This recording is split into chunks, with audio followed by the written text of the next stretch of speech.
存在できるということです。そうやって自分を保護していたんです。本当のランバットに戻ったわけですけれども、その意向というのはどうですか？ barely being able to walk down the street and having reporters banging down your door. It's strange. Fame is a very strange animal. At times it can provide a lot of benefit. I mean, I get to like go amazing places and travel first class and go to this restaurant. There's things that are really fun and kind of ridiculous about it. But then there is the pitfall of it, and I do miss it sometimes. I miss being able to just have a normal day. Or just go where I want and have freedom. I mean, it definitely puts a clamp on your freedom. Without the paparazzi. Yeah, paparazzi and fans and people. And I realize that all of it's good. That it's all, they're just curious, they're just interested. ただ好奇心があるだけなんだと思うようにしていますけれども、パパラッチについての経験ですけれども、full, like in-depth interview like we're doing right now, it's so easy for people to take things out of context or paint you in a very one-dimensional light. 非常に一面的な報道をされてしまうということです。それがとても苛立ちを感じます。外から見た場合、あの人はこういう人だからねというふうなレッテルを貼られてしまうのです。In actuality, I have a lot of sides to who I am. No, I don't. 僕にもいろいろな側面があるんですけれども。Wear leather pants and eyeliner and glitter on the beach. Of course not.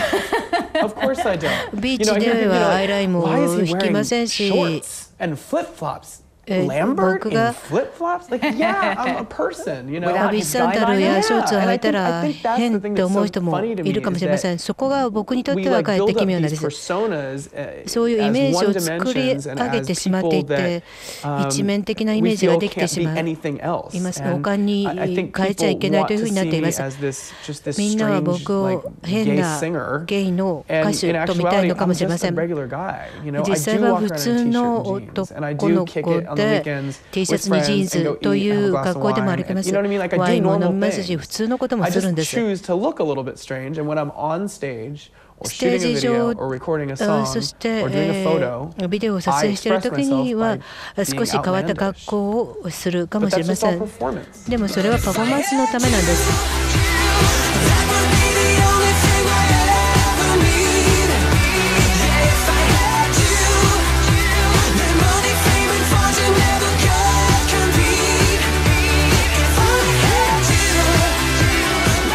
You've described your music as 70s and 80s glam rock, put into a time capsule and blasted off into the future. Yeah, beautiful imagery. Yeah. Speaking of futures, 未来についてですけれども、どうしたいですか？